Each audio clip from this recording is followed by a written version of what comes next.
Au nom du Père et du Fils et du Saint-Esprit. Amen.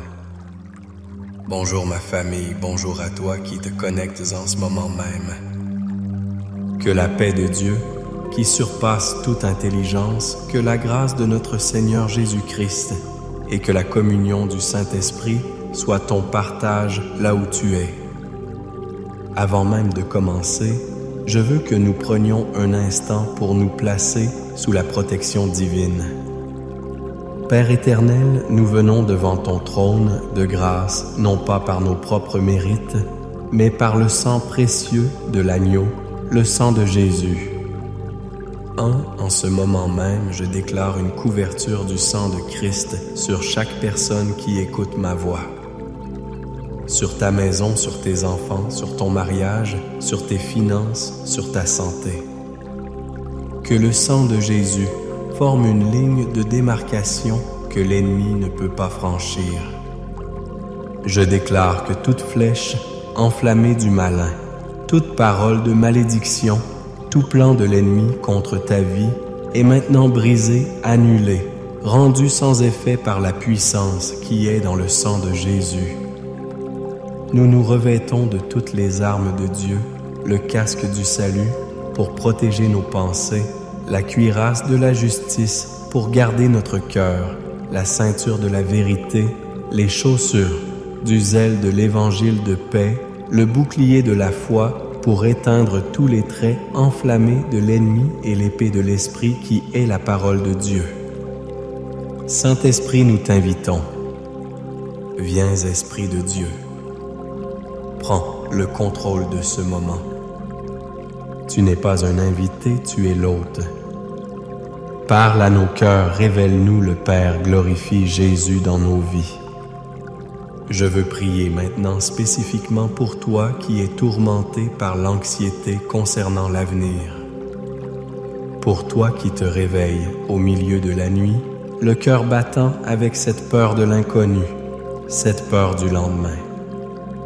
La parole de Dieu nous dit dans 2 Timothée chapitre 1 verset 7 « Car ce n'est pas un esprit de timidité que Dieu nous a donné, mais un esprit de force, d'amour et de sagesse. » En ce moment même, au nom puissant de Jésus, je prends autorité sur tout esprit de peur, tout esprit d'angoisse, tout esprit d'anxiété qui a tourmenté tes nuits et volé ta paix. Je te commande, esprit de peur, de relâcher son esprit, de relâcher son âme, de relâcher son corps maintenant. Et je libère sur toi la paix de Dieu, une paix qui n'est pas comme celle que le monde donne, une paix qui ancre ton âme au milieu de la tempête. Reçois cette paix maintenant au nom de Jésus. Amen et Amen. Ma famille prophétique, je suis si heureux de partager ce temps avec vous. Avant d'aller plus loin dans la parole, fais-moi une faveur. Clique sur le bouton « J'aime, commente » en écrivant « L'Éternel est mon berger » et abonne-toi à cette chaîne pour ne manquer aucune de ses bénédictions.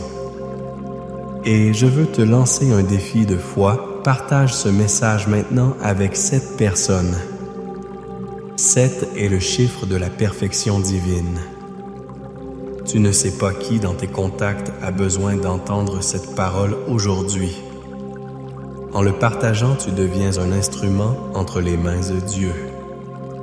Et reste bien jusqu'à la fin, car à la fin de ce message, je vais prier spécifiquement pour que Dieu ouvre des portes surnaturelles dans ta vie pour les mois à venir, des portes que nul homme ne pourra fermer. Le thème que le Seigneur a mis sur mon cœur aujourd'hui est tiré d'un des passages les plus connus, mais peut-être l'un des moins profondément vécus de la Bible. Le psaume 23. Et le titre est « L'Éternel est mon berger. Mon berger, je ne crains pas l'avenir. » Je veux que tu le dises à voix haute là où tu es. L'Éternel est mon berger, je ne crains pas l'avenir. Ce psaume écrit par David n'est pas juste une belle poésie. C'est une déclaration de foi radicale, une ancre pour l'âme dans un monde rempli d'incertitudes. David n'a pas écrit cela depuis un palais luxueux dans un moment de paix totale. Il l'a écrit au milieu de ses épreuves, pourchassé par ses ennemis, confronté à la trahison et au danger constant. C'est une parole qui naît du feu. Et c'est pourquoi elle a le pouvoir de t'aider dans ton propre feu. Je veux que nous regardions 3 certitudes que ce psaume nous donne pour affronter l'avenir sans crainte. La première certitude est la provision du berger. Regarde le verset 1 et 2. L'Éternel est mon berger, je ne manquerai de rien. Il me fait reposer dans de verts pâturages, il me dirige près des eaux paisibles. Il restaure mon âme. La première déclaration de David est une conséquence directe de la première affirmation. Parce que l'Éternel est son berger, la conséquence logique est « je ne manquerai de rien ». Écoute-moi bien. Cela ne veut pas dire que tu auras tout ce que tes caprices désirent. Cela signifie que tu ne manqueras de rien de ce qui est essentiel pour accomplir le plan de Dieu pour ta vie. Rien. Cela couvre tes besoins physiques, émotionnels et spirituels. Le problème, c'est que nous vivons dans un monde qui nous crie constamment que nous manquons de quelque chose.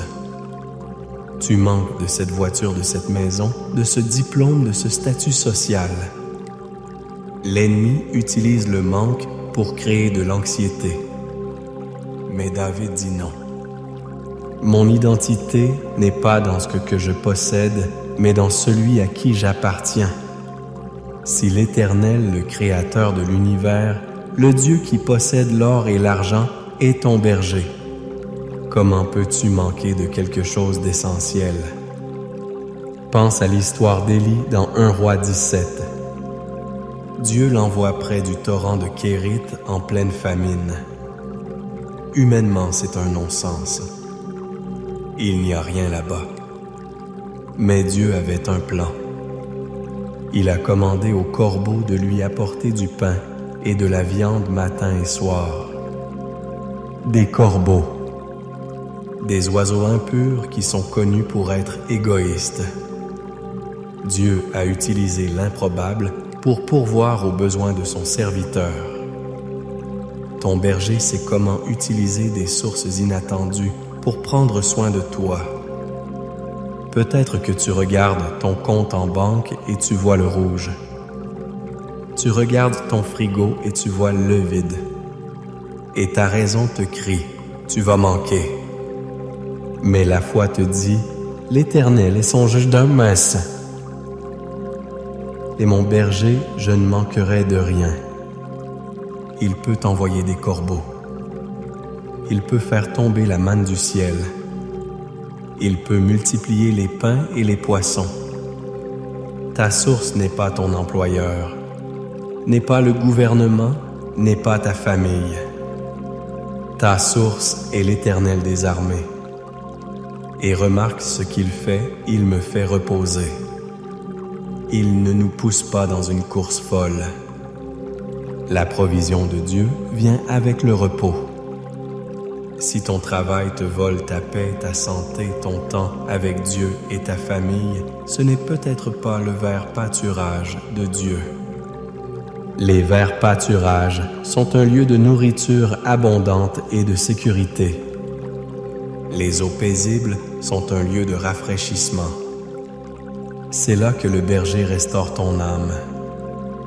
Aujourd'hui, je déclare que le berger te conduit loin de l'agitation et de l'anxiété et qu'il t'amène dans son lieu de repos et de restauration.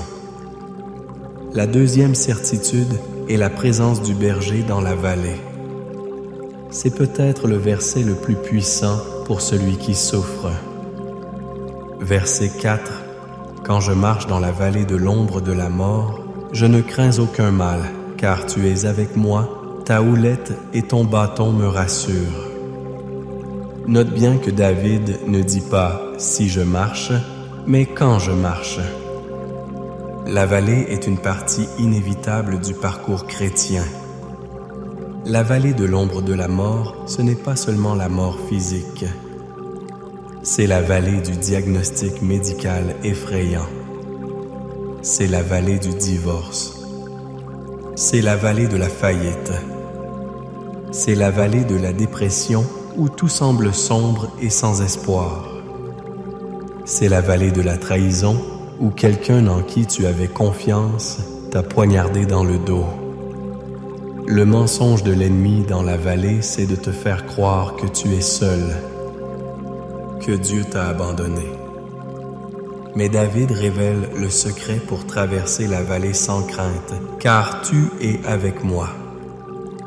La présence de Dieu ne nous empêche pas d'entrer dans la vallée, mais elle nous garantit de ne jamais y être seuls. C'est sa présence qui change tout. La vallée est sombre, mais lui est la lumière. La vallée est effrayante, mais lui est notre refuge. Je me souviens d'une histoire. D'une histoire dans notre communauté, une femme qui a reçu un diagnostic de cancer très agressif. Les médecins lui donnaient peu de temps. Elle est entrée dans cette vallée obscure. La peur, la douleur, l'incertitude étaient ses compagnons quotidiens. Elle aurait pu sombrer dans le désespoir. Mais chaque jour, elle s'accrochait à ce verset. Elle disait « Seigneur, je ne sens peut-être pas ta présence, mais ta parole dit que tu es avec moi. Je choisis de le croire. » Elle a traversé la chimiothérapie, la faiblesse extrême, les moments où elle voulait tout abandonner. Mais elle continuait de murmurer « Tu es avec moi ». Aujourd'hui, par la grâce de Dieu, elle est en rémission complète. Les médecins appellent cela un miracle. Elle appelle cela la fidélité de son berger dans la vallée. Et regarde les outils du berger, ta houlette et ton bâton me rassurent. Ces deux instruments avaient des fonctions différentes. Le bâton, la canne avec un crochet, servait à guider les brebis, à les tirer doucement si elles s'éloignaient, à les sauver si elles tombaient dans un ravin. C'est la direction et le soin de Dieu. La houlette, un gourdin plus court et lourd, servait à défendre le troupeau contre les prédateurs, les loups, les lions. C'est la protection et la puissance de Dieu contre tes ennemis spirituels. Dans ta vallée, le berger est là pour te guider avec douceur et pour te défendre avec férocité. Tu n'es pas seul et tu n'es pas sans défense. Je parle à quelqu'un en ce moment même, tu te sens dans la vallée la plus profonde de ta vie. Tu as l'impression que l'ombre de la mort t'enveloppe. Écoute la voix de ton berger. Je suis avec toi. Ne crains rien. Mon bâton te guide, ma houlette te protège. Marche. Continue de marcher. Tu n'habites pas dans la vallée, tu ne fais que la traverser. La troisième et dernière certitude, c'est la promesse du berger pour l'avenir. Versets 5 et 6. Tu dresses devant moi une table en face de mes adversaires. Tu oins d'huile ma tête et ma coupe déborde. Oui, le bonheur et la grâce m'accompagneront tous les jours de ma vie, et j'habiterai dans la maison de l'Éternel jusqu'à la fin de mes jours. Ceci est la vision de Dieu pour ton avenir. Après la vallée, il y a une table.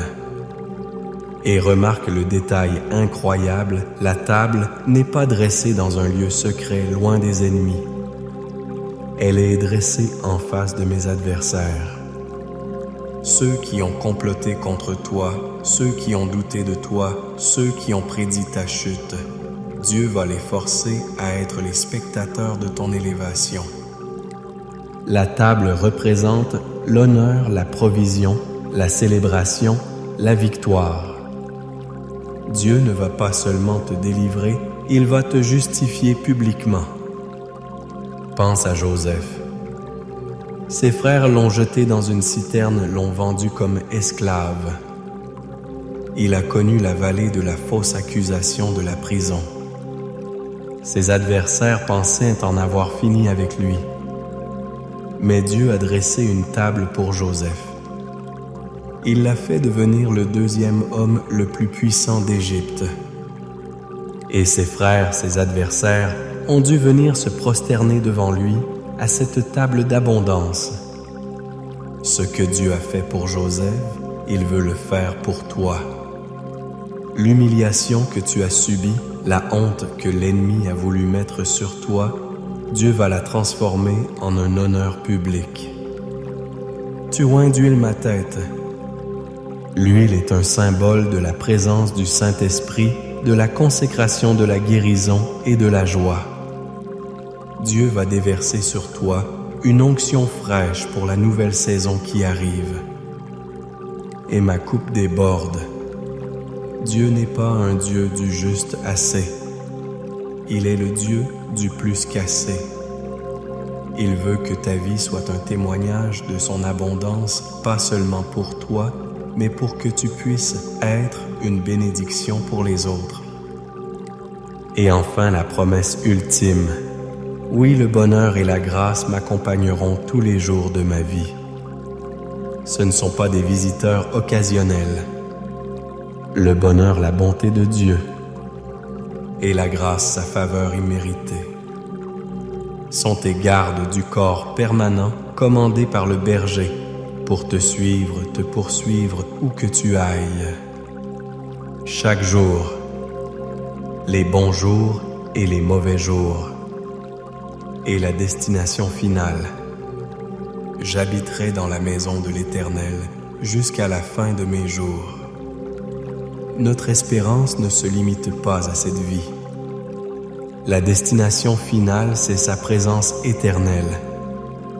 Alors face à cette triple certitude, sa provision pour ton présent, sa présence dans tes épreuves et sa promesse pour ton avenir, comment peux-tu encore craindre?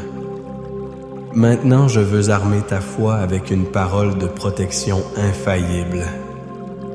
Je veux que tu reçoives chaque mot de ce psaume, non pas comme une simple lecture, mais comme un bouclier qui se lève autour de toi. Écoute la parole du Seigneur, le psaume 91. Celui qui demeure sous l'abri du Très-Haut repose à l'ombre du Tout-Puissant. Je dis à l'Éternel mon refuge et ma forteresse, mon Dieu en qui je me confie. Car c'est lui qui te délivre du filet de l'oiseleur de la peste et de ses ravages. Il te couvrira de ses plumes, et tu trouveras un refuge sous ses ailes. Sa fidélité est un bouclier et une cuirasse. Tu ne craindras ni les terreurs de la nuit, ni la flèche qui vole de jour, ni la peste qui marche dans les ténèbres, ni la contagion qui frappe en plein midi. Que 1000 tombent à ton côté et 10 000 à ta droite, tu ne seras pas atteint. De tes yeux seulement tu regarderas et tu verras la rétribution des méchants. Car tu es mon refuge, ô Éternel. Tu fais du Très-Haut ta retraite. Aucun malheur ne t'arrivera. Aucun fléau n'approchera de ta tente. Car il ordonnera à ses anges de te garder dans toutes tes voies. Ils te porteront sur les mains, de peur que ton pied ne heurte contre une pierre. Tu marcheras sur le lion et sur l'aspic. Tu fouleras le lionceau et le dragon. Puisqu'il m'aime, je le délivrerai. Je le protégerai, puisqu'il connaît mon nom. Il m'invoquera et je lui répondrai. Je serai avec lui dans la détresse, je le délivrerai et je le glorifierai. Je le rassasierai de longs jours et je lui ferai voir mon salut. Amen. Que cette parole soit scellée dans ton esprit. Maintenant, inclinons nos cœurs pour la prière. Mettons en pratique ce que nous venons d'entendre. Père céleste, notre berger, nous te remercions pour ta parole qui est une lampe à nos pieds et une lumière sur notre sentier. Merci parce que tu n'es pas un berger lointain, mais un berger proche, intime, personnel. Seigneur, je prie pour chaque personne qui écoute ma voix et je demande pardon pour toutes les fois où nous avons douté de ta provision. Pardon pour les fois où nos yeux se sont fixés sur le manque au lieu de se fixer sur toi, notre source inépuisable. Aide-nous par ton esprit à vivre dans le repos des verts pâturages, à nous abreuver aux eaux paisibles de ta présence et à croire de tout notre cœur que nous ne manquerons de rien de ce qui est nécessaire pour notre vie et notre destinée. Père, je prie pour ceux qui traversent la faim et la vallée de l'ombre de la mort en ce moment. Je te demande de leur faire sentir ta présence d'une manière tangible, puissante. Que ta paix qui surpasse tout entendement garde leur cœur et leurs pensées. Montre-leur ton bâton qui les guide et ta houlette qui les défend. Je déclare au nom de Jésus que la dépression doit reculer, que le désespoir doit fuir, que la maladie doit se soumettre à la puissance de ta présence. Tu n'es pas seul, bien-aimé. Le berger est avec toi. Et Seigneur, nous nous emparons de la promesse de notre avenir. Nous croyons que tu prépares table pour nous en face de nos adversaires. Nous recevons par la foi l'onction d'huile fraîche sur nos têtes. Nous déclarons que nos coupes vont déborder. Que ta bonté et ta grâce nous poursuivront tous les jours de notre vie. Et maintenant, comme je l'ai promis, nous allons prier pour des portes ouvertes surnaturelles. Père, au nom de Jésus, je viens contre tout esprit de stagnation, de limitation et de retard dans la vie de tes enfants. Ta parole déclare que tu ouvres et que personne ne peut fermer. En ce moment même, je déclare des portes ouvertes, portes d'emploi pour ceux qui cherchent du travail. Je brise l'esprit de chômage et de rejet. Que des appels inattendus se produisent, que des entretiens soient accordés, que des contrats soient signés cette semaine au nom de Jésus. Pour les entrepreneurs, je déclare des portes de contrats, des portes de financement, des idées créatives divines qui vont révolutionner leur secteur. Je déclare que les dettes sont annulées et que l'abondance financière coule dans leur direction. Je brise les chaînes de la pauvreté et du manque hérité des générations passées. Je déclare un transfert de richesse pour le royaume de Dieu au nom de Jésus. Que des portes s'ouvrent dans les ministères, dans les relations, dans les projets qui étaient bloqués depuis des années. Nous déclarons que ce qui était impossible aux hommes devient possible avec toi maintenant. Je prie pour les familles. Là où il y a la division, qu'il y ait la réconciliation. Je prie pour les mariages qui sont sur le point de se briser. Bergère d'amour ramène les cœurs l'un vers l'autre. Je prie pour les enfants prodigues, où qu'ils soient, qu'ils sentent un désir puissant de revenir à la maison, de revenir à toi. Je prie pour la guérison. Pour chaque corps atteint par la maladie. Cancer, diabète, maladie cardiaque, douleurs chroniques, anxiété. Nous vous commandons de quitter ces corps qui sont le temple du Saint-Esprit au nom de Jésus. Par ces meurtrissures, nous sommes guéris. Père, nous te remettons notre avenir. Nous choisissons de ne pas le craindre, mais de l'embrasser avec foi, sachant que notre bon berger nous y conduit.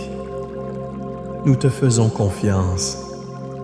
Maintenant, reçois cette bénédiction finale. Que l'Éternel te bénisse et qu'il te garde. Que l'Éternel fasse luire sa face sur toi et qu'il t'accorde sa grâce. Que l'Éternel tourne sa face vers toi et qu'il te donne la paix. La paix dans ton esprit, la paix dans ton cœur, la paix dans ta maison, la paix dans tes finances, la paix dans ton avenir. Au nom du Père, du Fils et du Saint-Esprit, va dans la paix et la victoire de ton berger. Amen.